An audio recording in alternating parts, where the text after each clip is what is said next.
Hey everyone, CW here from Always Sunny FL in sunny South Florida. Now, before I have Chris here, our main ceramic coating tech, welcome everyone. I wanted to go ahead, we've been installing ceramic coating since 2015 now, and several different brands. We've seen the same coatings outperform. We've also seen the same coatings really underperform in the same exact environment. And we wanted to go ahead and share this video, a couple different key factors to why that is and how you can really get the best out of your coating. And I guess that brings us to our first topic, which is the first 2 weeks. Yeah, so the first 2 weeks are going to be a really important part of your coating. After the installation, it's going to have 10 to 14 days of outgassing and curing, where the solvents are going to evaporate out of the coating. The coating is going to get harder and more chemical resistant. It's also going to increase in gloss level just a little bit during that time.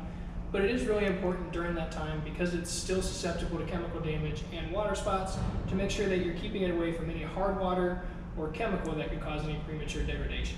Totally. So now before us, we actually had this Gallardo here. We had ceramic coated it. There was a couple issues with the car afterwards. The owner took it to a shop. They proceeded to wash it before that first 2 weeks, and they actually used just a bucket full of just soap in there, no water, no nothing. And we went back to check over it, and we were like, something's wrong with this. So we brought it back into the shop and got everything cleared up with it. But that brings us to the second point now, which is the maintenance wash.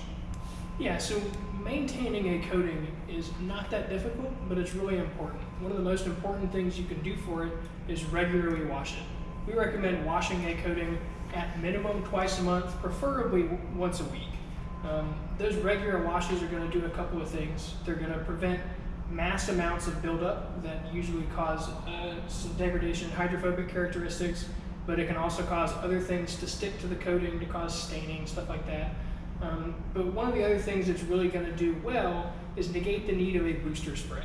Many ceramic coatings require a booster spray at the 6-month mark of their lifespan, and we're now well past the 6-month mark on several of the coatings that we do maintenance washes on, just by making sure that the coating that's there is as clean as it can be and performing at its best. Totally. Another thing to talk about with that soap is that, and it's one of the issues we ran into with this car, is that more soap does not mean a safer wash. While you can put soap in a bucket almost until you have just soap in the bucket with no water, and it'll make a towering thing of foam, that lubricity comes with a price. That price is going to be, one, a improperly diluted soap has the possibility of either being way too high or way too low on the pH scale, which can cause damage to the coating. It's also going to cause the soap to dry out a little bit faster. That premature drying is going to cause a film to form on the surface of the coating and really impede the hydrophobic characteristics. So that's why we created Always Sunny Soap, a detergent-free, clear soap that is perfectly safe for your coating. It does not leave a film or anything like that. Specifically designed for coatings, does it very well cleaning it. We have that also exclusively for sale here. Brings us to our next topic here, the unfortunate bad news. Yeah, so unfortunately, in the real-world application of ceramic coatings, there are a couple of things that are going to negatively affect your coating that may not necessarily mean that the coating has failed. Just visually, it's going to be some indications that your coating has clogged.